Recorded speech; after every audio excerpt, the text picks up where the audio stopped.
Au San Bénin, le numéro du jour change de registre. Loin des questions d'ordre politique, il vous conduit au cœur du système éducatif béninois avec en ligne de mire les résultats des examens de fin d'année. Bienvenue.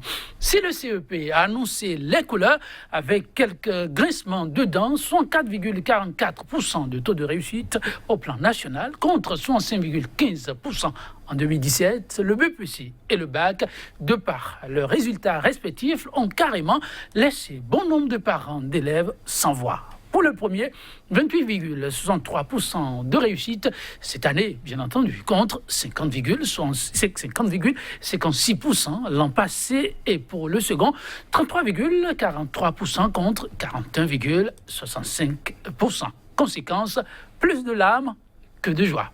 Mais qu'est-ce qui pourrait bien expliquer ces résultats peu réluisants ? C'est la principale question autour de laquelle se fera votre émission Débat du jour. Thème au menu, résultats catastrophiques des examens de fin d'année 2018, les grèves perlées, la cause ou le prétexte parfait. Avec nous, pour en débattre, deux enseignants. À ma gauche, il a nom Augustin Gambo. Gambo, voilà la prononciation juste, Augustin Gambo. Il est professeur de français. Augustin Gambo, bonjour. Bonjour Joël, bonjour tes amis téléspectateurs. Merci pour la disponibilité. En face de vous, on pourrait dire un frère d'âme, pour parler le jargon de notre corps. Il a nom, lui, Jean-Eudes Tomawa. Il est enseignant de mathématiques. Jean-Eudes Tomawa, bonjour. Bonjour Joël. Merci de répondre à notre invitation. C'est moi le plaisir. Le plaisir est aussi partagé. Oui, les résultats sont connus. Le dernier, le week-end écoulé. Surprise pour plus d'un. Le baccalauréat a donné les résultats que tous connaissent déjà. Ce n'est pas la grande joie. Pour certains, on aurait bien pu avoir plus que ça. Mais l'évidence est là, le vin est tiré. Il va falloir le boire. Jean-Eudes Tomawa. Le vin est tiré. C'est vrai que le vin est tiré, mais les élèves ont composé et ceux qui ont travaillé sont félicités, c'est-à-dire ils sont admis. Ceux qui n'ont pas travaillé, ils auront leur courage pour recomposer l'année prochaine s'ils désirent avoir ce parchemin. Okay. Sinon, en général, le résultat du bac tourne autour de ce pourcentage-là. Depuis 2012, il n'y a pas eu de grande variation. Il n'y a pas eu une grande variation. Oh oui, de Gambo, Augustin, la réalité, elle est celle-là. Beaucoup ont rêvé, plus que ça, mais ce sont là les chiffres qui s'imposent à tous. Jean-Eudes demande à ceux-là qui n'ont pas pu décrocher le précieux examen cette année de prendre le courage à demain. L'an prochain reste un autre défi à relever. Bien sûr, nous félicitons d'abord ceux qui sont admis. Et le seul mot qu'on peut adresser à l'endroit de ceux qui ont échoué, c'est toujours le courage. Parce que le bac, c'est un diplôme important. Ça permet d'accéder à l'université, de voir d'autres horizons. Il est vrai que nous sommes là pour débattre de la catastrophe, si catastrophe il y a. Parce que le résultat du bac a toujours été en dents de scie. Une année, c'est bon. Une autre année, c'est pas bien. Et depuis peu, je ne crois pas que nous ayons 50% au bac. Il est vrai que le rêve de tout enseignant, c'est qu'on atteigne ces résultats-là. Mais je ne crois pas que nous ayons vu ça. C'est vrai, ça fait mal. Mais asseyons-nous, discutons, asseyons-nous, voyons pourquoi nous avons eu ces résultats. Oui, c'est l'une des raisons d'être de ce plateau, justement. Pourquoi ce résultat, Jean-Eudes Tomawa à l'entame, a souligné que ceux qui ont travaillé ont pu tirer leur épingle du jeu et ceux qui ne l'ont pas suffisamment fait vont devoir reprendre la classe. Jean-Eudes Tomawa, en le faisant comme ça, n'est-ce pas une façon d'esquiver déjà la responsabilité de l'enseignant lui-même? En tout cas, au moins, une façon de situer déjà les responsabilités. Les enfants qui n'ont pas suffisamment mouillé le maillot, comme diraient les joueurs, oui, ils n'ont pas pu tirer leurs épingles du jeu, soi-disant en passant. Et dans le cas d'espèce, y a-t-il pas de responsabilité pour l'enseignant? Responsabilité pour l'enseignant, dont l'enseignant n'a pas de responsabilité dedans. On peut aller situer les responsabilités de l'enseignant ailleurs. Mais tout de suite, c'est que les élèves qui sont en classe terminale ont suivi tout au moins pour le système du public 4 évaluations. C'est-à-dire des évaluations à mi-parcours pour évaluer ce que nous faisons. nous n'avons jamais eu de 100% dans les classes. Pourquoi les examens qui est 33%, qu'on dise que maintenant, il y a eu quelque chose qui ne va pas? Peut-être que l'examen national a plus donné que les pourcentages que nous ayons souvent dans les salles de classe. Donc, les enseignants, tout de suite, sont allés à la tâche. Ils sont restés dans les salles. Lorsque nos secrétaires généraux nous ont demandé, après le débrayage, nous sommes allés dans les salles, nous avons continué, l'année a été rallongée, nous avons fait ce boulot-là et nous avons préparé conséquemment les apprenants. Et c'est clair qu'au bac, le pourcentage n'atteint pas un certain seuil. Très souvent, en République du Bénin, nous avons connu les bacs autour de 60%, 70%, c'est dans les années 70. En ce moment, les candidats n'étaient pas nombreux et le peu là était trié. Et sans oublier qu'en première, il y avait le probatoire qui contraignait forcément ceux qui devaient aller en terminale d'avoir le niveau acceptable. Les parents aussi, au lieu de suivre correctement le travail des enfants à la maison, ne le font pas. Et des parents d'élèves viennent vous demander si on peut passer mon enfant en terminale, sachant bien que l'enfant doit reprendre la première. Donc il y a ces éléments-là qui jouent tout de suite. Donc les enseignants ne sont pas déjà en premier champ. Par rapport à ces résultats, ils ont fait le bon boulot. Ils ont fait le bon boulot. Augustin, vous l'avez souligné, le rêve, c'est parfois d'aller bien loin. Et cette année, c'est le défi pour le gouvernement aussi, pouvoir avoir des résultats reluisants à tous les niveaux, si c'était possible. Mais ce ne serait que partie remise. Là-dessus, qu'est-ce qu'on pourrait déjà soupçonner pour un rêve manqué?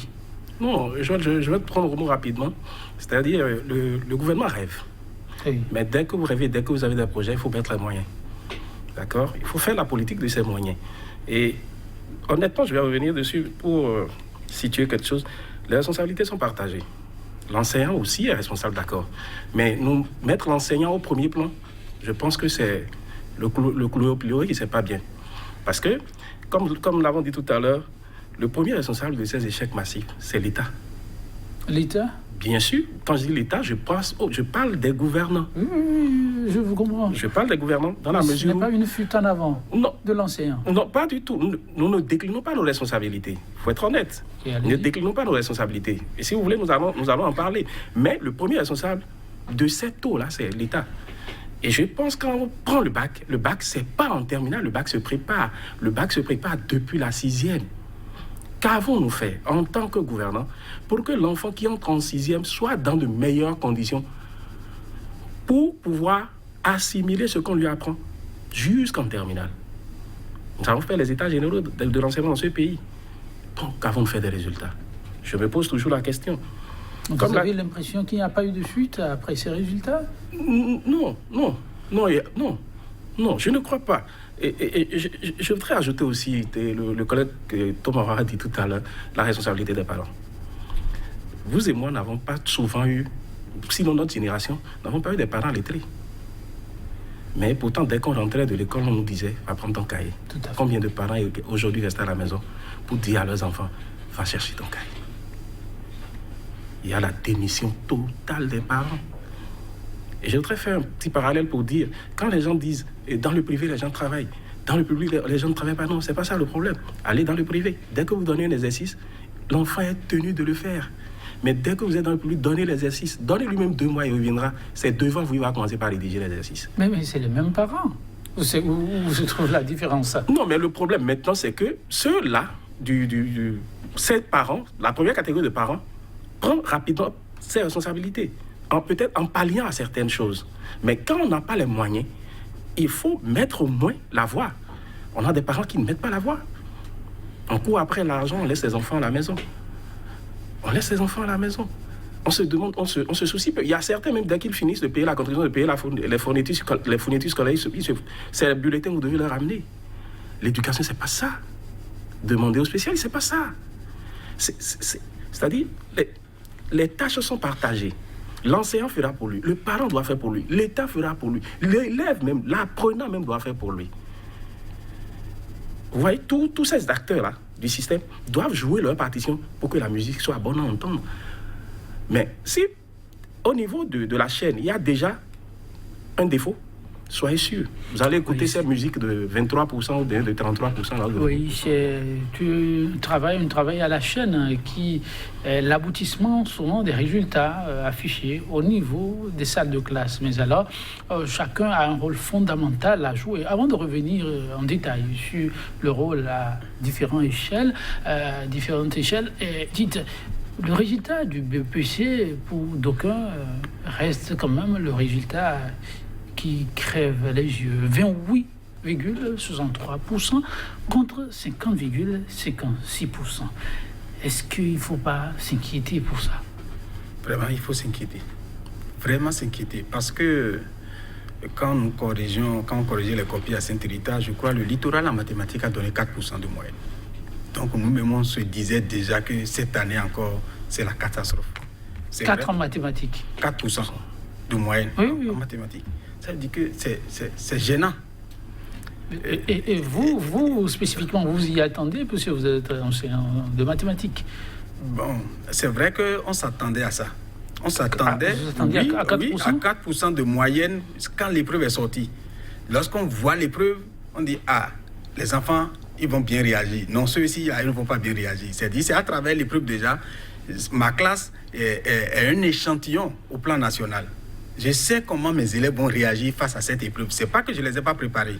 On les a préparés, mais le niveau d'assimilation, c'est-à-dire le niveau de compréhension, le niveau n'y est pas assez. Maintenant, j'ai entendu le président de la République dire, lors de son entretien du 1er août, de la fête nationale, disait que les enfants d'aujourd'hui, quand nous les observons, c'est qu'ils sont normalement plus intelligents. En réalité, qu'ils ne comprennent pas pourquoi ça ne rime pas avec l'école. Donc le mal est profond. Lorsque il y a des couturiers, quand tu vas une fois, tu vas refuser de repartir chez lui parce qu'il ne fait pas bien. C'est comme ça, il va libérer aussi des apprentis de la même trempe. C'est-à-dire des apprentis où ça reste à désirer, à moins qu'il y ait eu des perfections ailleurs. C'est la même chose lorsque les enfants viennent à l'école et que les enseignants qui doivent administrer le savoir, les gens sont parachutés parce que le type sort. C'est-à-dire, c'est dans le seul métier où on ne fait pas de stage, on ne commence pas à enseigner. On ne commence pas à travailler, pardon. Le seul métier, au Bénin ici. Même quand... Vous qui modelez l'esprit, comme on dit, très délicat. On ne fait pas de stage. Il n'y a pas de stage quelque part. Il n'y a pas de suivi. Non. Un enseignant n'atterrit pas pour être le suppléant de quelqu'un, le temps d'avoir la main, comme on dit. Il n'y a pas de stage. Même quand quelqu'un sort d'une école de journalisme, même CESTI de Dakar, on dit major de promotion. Il fait toujours stage quelque part avant de prendre le plateau. Inéluctablement. Même là où on dirait qu'il n'y aura pas de stage. Parce que quand tu étais enfant, si tu sais bien faire ce que nous appelons les lance-pieds en ce moment, c'est-à-dire si on t'envoie dans l'armée, on peut dire que bon, il a déjà la main, il ne doit pas faire stage. Mais là-bas encore, on va en formation. Mais ici, on prend directement la personne de l'université, on l'envoie dans la salle. Il veut enseigner quoi? Et il raconte sa vie à moitié, il trouve un ancien cahier, il recopie à moitié, et il crie, bon, il est le maître de la salle. On n'a même pas le temps de suivre. Parce qu'un collège de 70 groupes pédagogiques, le directeur ou le censeur, il peut faire combien de tours? Il peut suivre combien? Et les classes où nous avons des 70 élèves, on confie 70 élèves à celui-là qui n'a jamais fait un stage quelque part. Ces données restent actuelles? Actuelles seulement.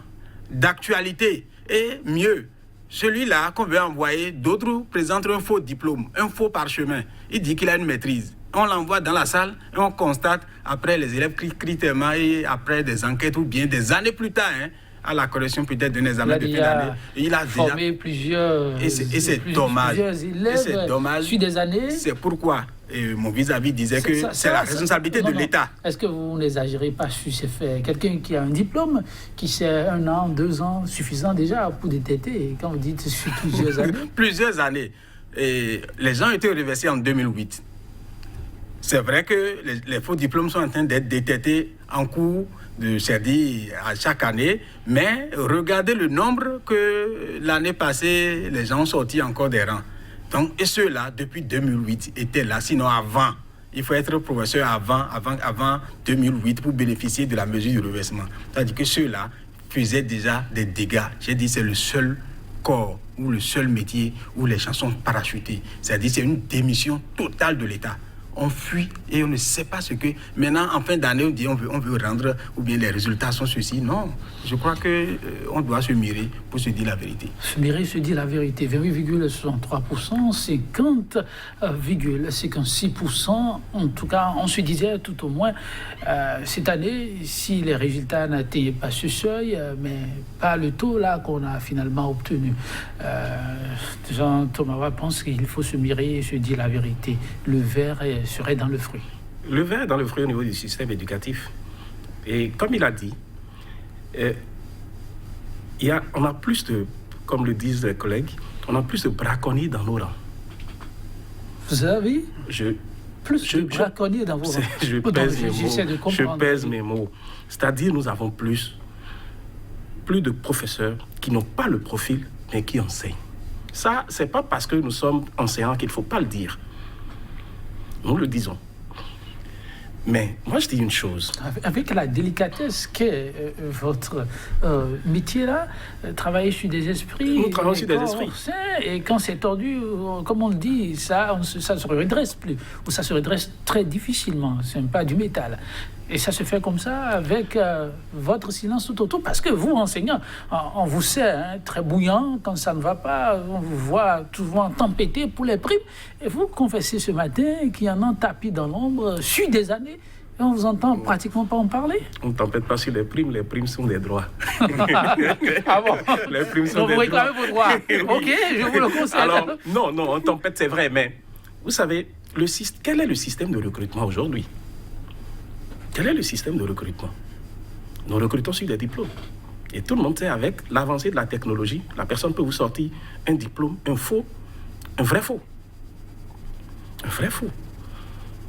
Donc, il y a d'abord ce problème-là. Mais n'oubliez pas que, normalement, le système éducatif ne devrait pas être politisé. Mais nous avons un système au Bénin qui est politisé. J'ai eu la chance, quand j'étais encore en poste au CGB, de participer au moment où on nous donnait l'autorisation de recruter les vacataires sur le terrain. À des séances, vous êtes là, c'est la carte du ministre qui vient. La carte de vice-ministre qui vient. Oui. On dit, telle personne, positionnez-le. Mais vous savez, le directeur peut faire quoi? Vous avez peut-être dit, bon, il devait démissionner. Même s'il démissionnait, on placerait quelqu'un d'autre là, qui va recruter la personne. Donc, le verre est dans le fruit. Comme je l'ai dit, il faut qu'on se regarde en face pour réellement régler une fois pour de bon le problème du système éducatif béninois. Sinon, à la longue, nous allons former plus de godillots. Et nous en formons déjà. Mais on a senti quand même qu'il y a eu beaucoup d'efforts de fait cette année pour épurer un peu la corporation, si on peut parler comme ça. Mais ça n'aura visiblement pas suffi pour donner un résultat florissant. On félicite pour ce travail. Mais tant qu'il reste à faire, rien n'est fait. Ne nous leurrons pas, rien n'est fait. C'est vrai, nous abordons le côté enseignant. C'est-à-dire par rapport à la qualité de l'enseignant et à la qualité de l'enseignement donné par ce dernier. D'accord? Mais n'oubliez pas qu'il n'y a pas que ce seul facteur. Vous imaginez un seul instant où un enfant de 6e, 10 ans, 9, puisque nous les avons maintenant à 9 ans, 10 ans. Et je voudrais en parler aussi, je vais en parler tout à l'heure, c'est qu'en 3e aujourd'hui, nous avons des ados, des adolescents, 13, 14 ans, les plus âgés ont 16 ans. Ça veut dire qu'il est difficile de les conscientiser. Vous imaginez, vous êtes dans une école, il a dit tout à l'heure, vous êtes dans une école de 70 groupes pédagogiques. Et vous avez difficilement 40 salles. 40 salles. Et si on met 20 bancs par salle, vous avez des salles qui se retrouvent même sans bancs. Et à l'heure du coup, c'est l'enfant de 6e là qui doit aller chercher, quémander peut-être le banc dans une autre salle pour dire « Ah ça là, qu'est-ce que quelqu'un a de prêtez-nous ça ?» Le temps de faire ça, si vous avez commencé le cours à 10h, le temps de faire ça, il est déjà 11h. Parce que vous risquez d'avoir des enfants qui seront debout. Vous risquez d'avoir des enfants qui sont à 3. C'est pas que nous risquons, c'est au quotidien. J'enseigne avec des enfants à 3. Des enfants sont dans la salle à 3. Ou des fois, tu attends qu'on aille chercher des tas de bancs, une classe se libère à 11h, puis c'est là, on trouve les bancs, on revient ici et tu enseignes. C'est un mal profond. C'est-à-dire, on ne peut pas regarder seulement les résultats de 23% là et dire maintenant que les enseignants, ils font mal ou bien ils n'enseignent pas bien. C'est faux. Le mal est profond. Le mal est profond, vous le dites et vous citez des exemples à l'appui. On voit, c'est d'abord votre quotidien, bon, on comprend la pertinence des arguments que vous avancez.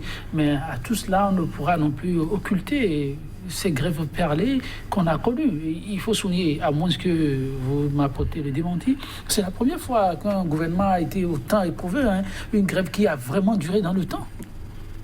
Bon, est-ce que la grève a duré dans le temps? On a voulu faire durer la grève, c'est tout le problème. On a voulu faire... Non. Quel jeu de mots faites-vous? Monsieur Joël. Ou bien expliquez-vous, vous, nos téléspectateurs. Monsieur Joël, oui. Je dis, je le répète, on a voulu faire durer cette grève-là. Et ce que moi je déplore, encore plus dans le système éducatif, nous n'aimons pas agir en amont. Non, c'est-à-dire, on attend que le problème se pose avant de réagir. Les partenaires sociaux sont des humains. Les partenaires sociaux ont leurs enfants dans le système éducatif, même s'ils sont dans le privé. Ils sont dans le système. Parce que les examens sont nationaux. Mais on pouvait rapidement s'entendre. Dès que vous avez des propositions à ramener, les autres vous proposent autre chose, on pouvait s'entendre. Mais quand ça s'asseye, qu'on dise, ça, je suis intransigeant par rapport à ça, ça blesse. Mieux, vous êtes en pourparlers avec quelqu'un et vous le comparez à un étudiant. Pardon, j'ai fait 4 années en lettres modernes et je sais ce que j'ai enduré dans la salle 6. En quoi ça gêne? On peut être balayeur et bon balayeur. Et lorsqu'on constate, s'il vous plaît, que le balayeur fait très bien, est-ce qu'on ne peut pas lui donner un exemple et dire, mais faites comme le bon balayeur d'à côté? Non, c'est pas un exemple à donner ça. C'est pas un exemple à donner. Ça gêne dans la mesure où vous me comparez. Moi, je fais un travail d'esprit. Je ne fais pas un travail physique. Mécanique. Je ne fais pas un travail mécanique. Je fais un travail d'esprit. Comparez-moi peut-être avec quelqu'un d'autre qui fait un travail d'esprit. Mais dire que je n'apporte rien à la nation, attention. Le ministre qui est là est passé par un enseignant. En qui plus, nous avons beaucoup d'enseignants dans le gouvernement. Qu'ils soient du primaire, du secondaire ou du secteur supérieur. Ce sont des enseignants. Et quand on compare les enseignants aux étudiants, eux aussi sont dedans. Je suis désolé. Dire qu'on n'apporte rien à la nation, pardon. Et quand ce sont des choses qui braquent. On a fait une grève, bon, c'est vrai, il y a 2 ans, 3 ans, je pense 3 ans, avant qu'il y ait le président ait une pacte. La grève a duré, on a durci nos positions juste parce qu'il y avait un ministre en son temps qui avait dit qu'avant, que quand quelqu'un poussait Vespa, c'est l'enseignant et que c'est Yahi qui a fait qu'aujourd'hui, on est en voiture. On a durci le mouvement pour lui montrer, non, en réalité, là n'est pas le problème. Dès qu'on réclame, nous sommes des humains, dès qu'on réclame, et que vous ne pouvez pas, d'accord, mais échelonnons. Mais aller comme ça, c'est mauvais. Deuxième chose, toujours au niveau des grèves, on a eu des années ici où il y a eu des grèves et pourtant les résultats étaient bons. Mais pas autant dans la durée. Si vous êtes franc, quand vous prenez un peu le temps... Non, mais on avait même fermé des écoles. Oui, on a fermé les écoles. C'est vrai, on a fermé des écoles, mais ça n'a pas duré le temps que cette grève-ci a duré. En 2012, avec des enseignants, c'est encore vous. Il y en a qui disent, oui, on lève aujourd'hui, les enfants courent. D'autres disent, non, ne partez pas.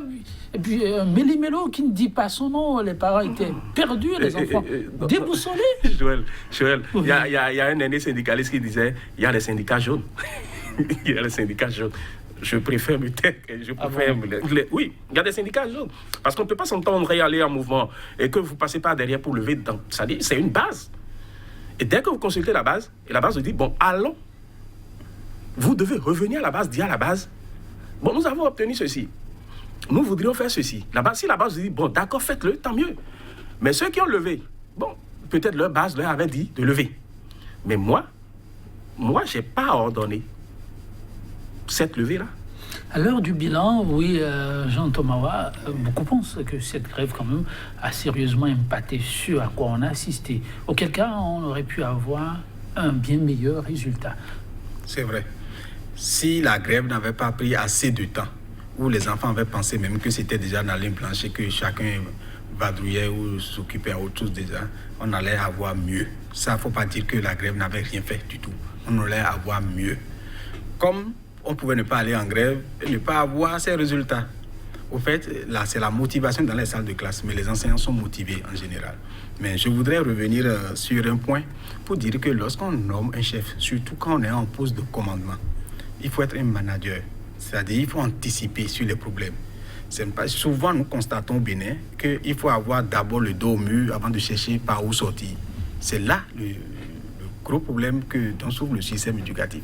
Tout de suite, nous savons qu'il a déjà la rentrée, c'est annoncé pour le 17 septembre. Oui. Jusqu'à présent, il n'y a pas de communiqué officiel qui ait changé la date de la rentrée. Et nous savons que les enseignants, agents contractuels de l'État, agents permanents de l'État, nous ne faisons pas 20% de l'effectif des autres. Ça veut dire quoi? Au sujet où je suis en poste, nous avons 200 honoraires. C'est-à-dire ce que le ministre appelle maintenant les prestataires de services pédagogiques. Des enseignants continuent de réclamer les primes dues aux heures faites. C'est-à-dire les primes là, ils ne sont pas encore payées jusqu'à présent pour certains. Ils réclament, mais d'autres réclament.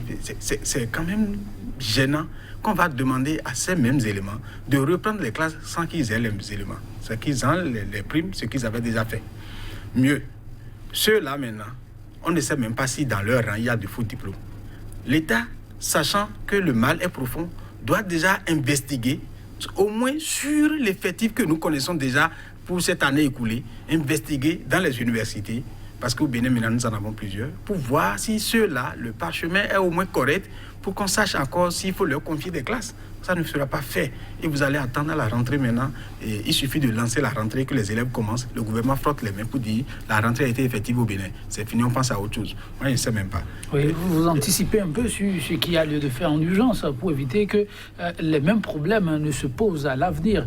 Mais en entendant ces apports de solutions en urgence face à ce que l'on vit et pour le tableau que vous-même vous avez présenté, vous pensez que cela suffit pour expliquer fondamentalement les résultats non meilleurs à ceux de l'année écoulée?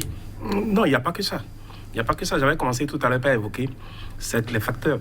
Et j'avais indexé l'État.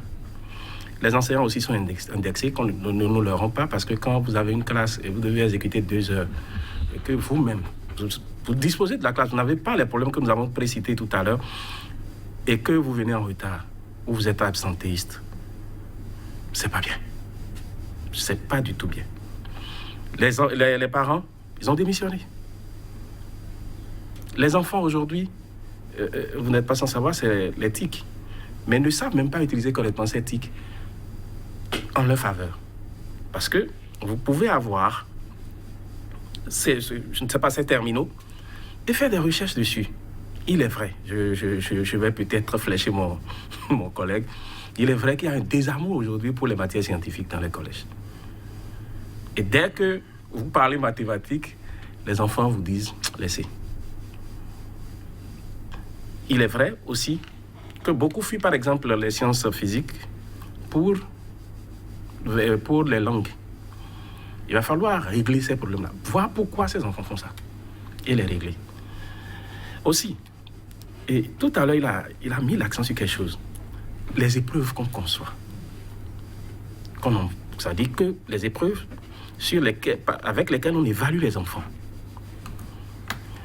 Des fois, on ne dit pas que ces épreuves sont mauvaises, mais il y a des fois des failles qui n'arrangent qu'est les apprenants. Il y a des épreuves où des CP disent, c'est pas. Donc, il va falloir également régler ça et conscientiser les apprenants. Parce que, qu'on le veuille ou non, ce sont eux qui perdent. C'est vrai, les parents perdent de l'argent.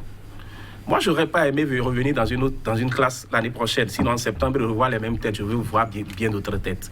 Et que les autres me saluent gentiment, monsieur, ça a marché, ainsi de suite, ça me rend gai. Ce sont eux qui perdent dans la mesure où quand vous perdez une année scolaire, vous perdez pratiquement 10 ans. Parce que ceux-là qui sont partis ont 1 an déjà sur eux. C'est pas bien. Donc, il faut conscientiser les apprenants.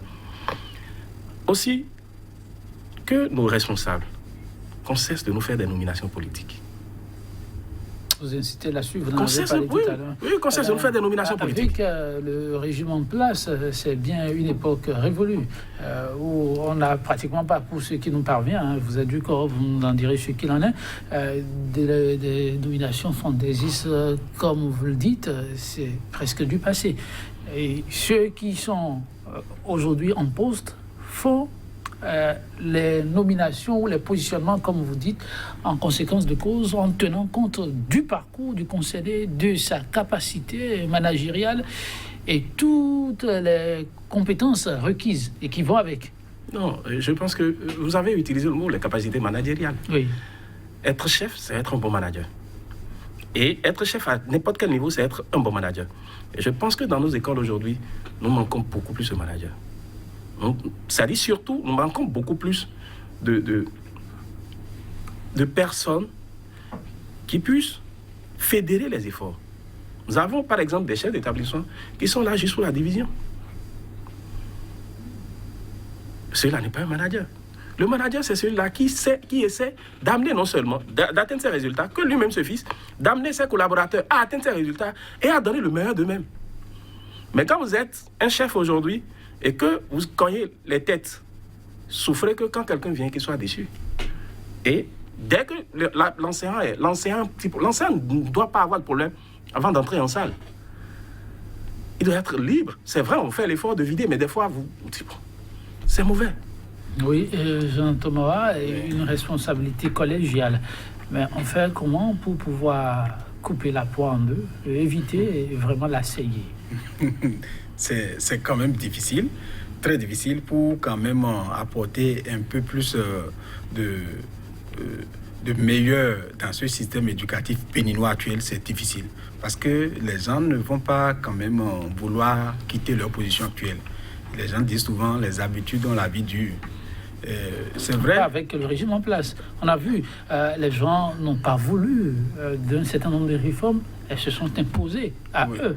Et au niveau du système éducatif béninois, pourquoi pas? Bon, petitement, on a constaté qu'il y a des jalons qui sont en train d'être posés. Je voudrais bien que ça soit ainsi, parce que ça sera pour le bonheur de ce système-là. Et ce gouvernement va frotter les mains pour dire réellement j'ai pu régler ce problème. Il y a des problèmes, il y en a. C'est par exemple par rapport aux nominations. J'ai toujours dit que les gens n'ont jamais fait l'administration. C'est vrai, nous n'en avons jamais fait. Si tu veux être curieux, c'est ça, tu te cultives. Les gens n'en ont jamais fait, on les parachute et puis c'est de n'importe quoi. Et comme ils savent que il est le chef, ils refusent de suivre même son censeur des fois. Donc on assiste à ça. Et un directeur dit à la cérémonie des couleurs que les enseignants, pour faire plaisir au gouvernement à la période des grèves, qu'il y a des mauvais éducateurs, que nous sommes des mauvais éducateurs. Il a dit ça au drapeau. Et nous avons entendu, nous avons dit qu'il ne sait pas de quoi il parle. C'est pourquoi, dans nos propositions, nous avons tout le temps dit qu'il y ait un plan de carrière. Que celui qui a déjà fait 18 ans d'enseignant, c'est-à-dire à la craie, qu'on commence par penser qu'il aille quelque part pour 6 mois au moins et se faire former en administration, qu'il vienne occuper les postes administratifs dans les collèges. Mais aujourd'hui, les gens veulent être nommés plus tôt. Ils commencent à 10 ans déjà, ils veulent être nommés. Donc, il y a toujours les couloirs de la nomination ou les couloirs du pouvoir, les gens se font nommer. De part et d'autre, ce n'est pas un problème. Moi, ça ne me gêne pas. Ça impacte les résultats. Moi, ça ne me gêne pas. Je n'en ai jamais demandé. Donc, on peut nommer comme on veut. Ce n'est pas mon problème. Mais vous pensez qu'il est urgent de penser à un plan de carrière? Un plan de carrière pour pouvoir régler ce problème-là. Et qu'on garde ces enseignants-là, ils sont bons, qu'ils continuent d'enseigner. Mais les gens veulent être au bureau. Et puis, du coup, l'État... Une fois nommé directeur, beaucoup ne viennent plus à la craie? Non, ils n'enseignent plus. Quand il est directeur, tu n'enseignes plus. Donc, forcément, si l'État n'a pas recruté quelqu'un d'autre pour prendre son poste, ça veut dire quoi? C'est un honoraire qui va faire ce boulot-là. Et lorsque les vacataires rentrent dedans, c'est vrai, ce n'est pas la même expérience. Mais je me rappelle bien que j'ai dit à mon censeur, lorsque j'avais commencé en 2005 la vacation, il me disait non, et que c'est de l'expérience. Je lui ai dit non, que je veux et je suis venu. Et pour la belle raison, j'ai fait mathématiques à l'université. C'est vrai qu'il va me parler des questions de pédagogie, mais c'est que j'ai la main. Je lui ai dit, j'ai la main, je vais enseigner et bien enseigner, qu'il peut me suivre et me reprocher des choses, je suis prêt. Mais me dire que c'est une question d'expérience que je ne peux pas commencer, c'est faux. Et c'est un peu ça, c'est dit, par vocation, nous n'avons plus des enseignants. Et c'est normal. Sinon, tout de suite, une proposition pour régler ça. Lorsqu'on fait le bac, les meilleurs vont dans les écoles normales, normalement. Mais aujourd'hui, Joël, de toi à moi, en me regardant enseignant, la moto que je continue de rouler, tu vas vouloir que ton enfant vienne enseigner. Tu vas dire le système là ne paye pas son homme. Ça veut dire quoi? Il faut qu'il fasse autre chose, qu'il faut qu'il soit ingénieur de ponts chaussés. Or là-bas, c'est de la mécanique. Si on t'apprend comment on fait, on fait. Il n'y a pas de rêve là-bas. Mais ici, il faut innover. Le cours que tu as fait dans une classe A, en rentrant dans une classe B à 10 heures, le cours va changer parce que les apprenants qui sont en face de toi n'ont pas le même niveau que la classe précédente. Aujourd'hui, est-ce qu'il est urgent d'aller encore à un autre état général de l'éducation où il est question de repasser ou de passer en revue les conclusions issues de cet état et de passer à leurs applications? C'est tout. Il faut passer à leurs applications. Sinon, on aura encore dépensé les sous de l'État pour dire qu'on a fait les états généraux. Ça ne servirait à rien. Tout de suite, il y a des problèmes à régler. Que l'État commence pas à dire que dans les écoles normales, c'est les meilleurs qui y vont. Si tu ne connais pas, comment tu peux aller enseigner? Il faut connaître d'abord la chose, non? Mais aujourd'hui, bon, vous voyez, un enseignant conjugue mal un verbe au tableau. Au primaire, quand je lis ça, j'étais gêné. J'étais à ça en vacances. Je circulais, je lisais sur un tableau dans une école primaire publique et l'enseignant même a mal conjugué le verbe au tableau. C'était lors des cours de vacances. J'ai regardé, j'ai souri. Bon, j'ai dit, c'est pas grave. Mais c'est pas pour autant dire que les enseignants n'ont pas le niveau. Ceux qui sont recrutés réellement, ils ont le niveau. Mais l'État doit commencer par dire c'est les meilleurs parce que les gens ont fait le BEPC. Et nous savons le BEPC et quel résultat ça donne. Et nous savons ce que les élèves écrivent quand nous lisons les copies à la correction. Et c'est celui-là, il a le BEPC et il est allé à l'ENI et il est sorti enseignant. En tout cas, c'est le vrai problème. Préoccupé, l'État béninois l'est aussi et n'entend pas laisser de ces résultats perpétuer dans le temps, mais œuvrer à ce qu'on ait des résultats éclatants les années à venir. Mais déjà, ce qui se susurre, c'est, comme entre autres points, aider les enseignants à oublier ces grèves perlées qui n'arrangent presque personne. Quelle pourrait être son utilité pour le système? Aller à l'interdiction du droit de grève, par exemple, dans les enseignants? Bon, je pense que je vais m'exprimer clairement, oui. Que les gouvernants enlèvent de leur tête, je ne sais pas, cette idée d'interdire la grève aux enseignants. Vous pouvez amener un enseignant en classe. Ce ne serait pas une solution salvatrice? Non, entre nous, c'est même pas la solution. Ça va même créer des dégâts. Il vaut mieux le laisser dès qu'il se fâche, qu'il fasse peut-être le débrayage. Mais si s'il est fâché et que vous le maintenez en classe, là, c'est une autre chose. C'est autre chose, pardon. C'est que je peux prévoir. Je sais ce que je peux faire en 2 heures dans une salle. Mais si je dois faire grève, je sais également ce que je peux faire en 2 heures dans une salle. Mais il y a une fiche d'évaluation, non, lorsque l'enseignant fait coup, pour pouvoir s'assurer qu'il a effectivement... Non, il y a le cahier de test qui suit. Le cahier de test est là. Oui, ça ne va pas trahir ce que vous auriez fait. Non, mais tout à l'heure, nous venons d'évoquer certains problèmes. Oui. Vous savez, au niveau de la plateforme revendicative du mouvement de débrayage passé, les enseignants réclamaient la formation. Vous imaginez un seul instant quelqu'un qui est du domaine qui dit « formez-nous ». Parce qu'en réalité, l'enseignant doit être recyclé au jour le jour. Et pardon, ne me pose pas la question du primaire. Parce que pour moi, on n'a pas besoin de les évaluer avant de les envoyer en formation. Former, non, c'est juste une parenthèse. Allez-y, oui. Formez-les. Celui qui est bon en mathématiques, si vous le formez, il sera meilleur. Celui qui est mauvais, il sera bon. Mais pourquoi voulez-vous détecter d'abord Vous savez qu'il y a un problème. Tout le monde sait qu'aujourd'hui, le système, au niveau du primaire, il y a un problème. Il y a un problème. Si vous avez votre enfant au primaire, vous devez savoir comme moi qu'il y a un problème. Nous sommes conscients. Vous avez diagnostiqué ces problèmes. D'accord. Mais envoyez-les tous en formation. Discutez avec, dites, bon, ok, on vous envoie en formation, mais ne vous attendez pas à ce qu'on vous paye quelque chose. Et je le dis, on refait la même chose au secondaire, au niveau des collègues honoraires. On les envoie d'abord. C'est-à-dire, les types viennent, les collègues viennent avec le diplôme académique. Et nous savons que le diplôme académique, ça te donne une connaissance. Mais aller enseigner, c'est encore autre chose. Oui, pendant qu'on y est, il y a quand même un paradoxe qui crève les yeux. Pendant que ce résultat est ce qu'il est et que tout le monde se plaint, il est une autre réalité qu'au niveau des établissements privés, les résultats sont plus ou moins satisfaisants. Les résultats doivent être satisfaisants au niveau des privés qui se respectent, des privés sérieux. Moi, je les classe en 2 catégories, voire même en 3. Il y a les très bons, il y a les bons, et il y a les médiocres. Bien. Pourquoi les résultats dans ces unités sont meilleurs que les nôtres. Alors que ce sont les mêmes enseignants qui interviennent dans le public, qui sont là-bas aussi au moins à 60-70%. Juste parce que là-bas... S'il ne faut pas faire un peu comme chez les médecins, ce qu'on a fait chez les médecins là. Beaucoup choisiront probablement le privé.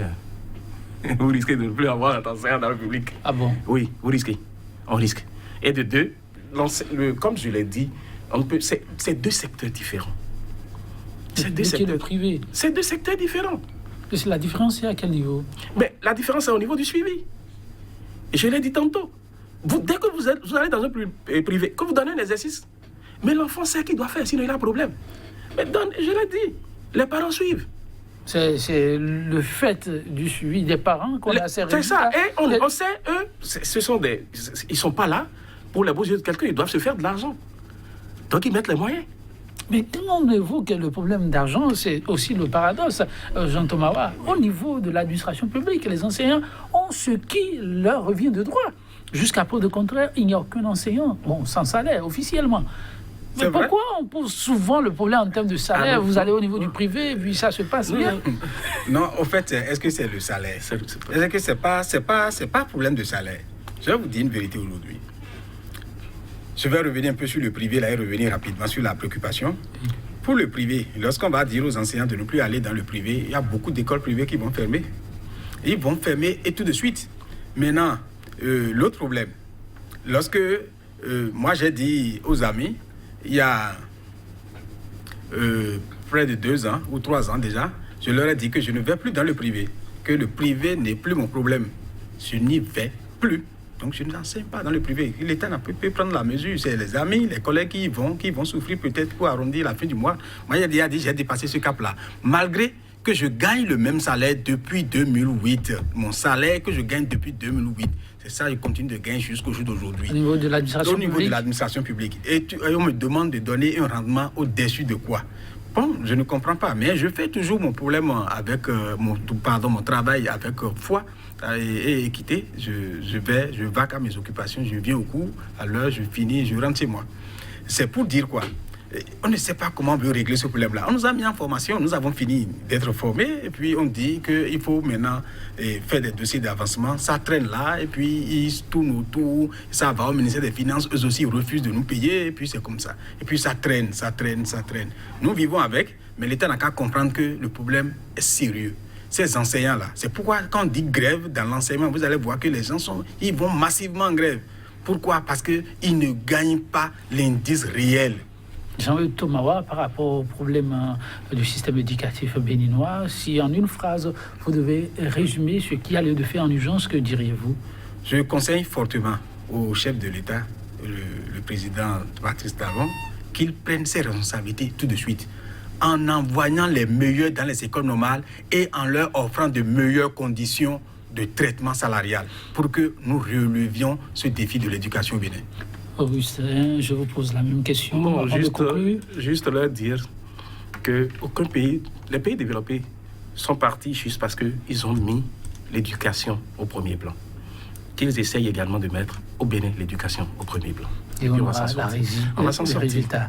Merci Auguste Gambo. Merci également à vous, Jean-Eudes Thomawa, chers téléspectateurs. Merci.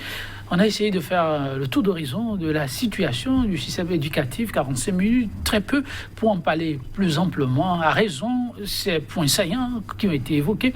Nous reviendrons sans nul doute sur ce sujet dans les tout prochains jours, quand il sera question, oui, de ces différentes rencontres État, partenaires sociaux, pour essayer de crever ensemble l'abcès afin que le système éducatif renaisse de ses cendres. 100% Bénin, c'est tout pour le numéro du jour.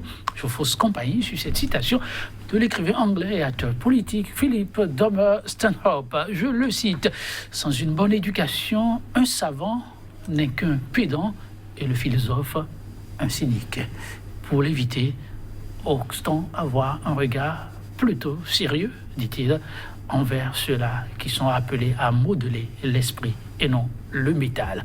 Merci d'avoir été des nôtres. À très bientôt.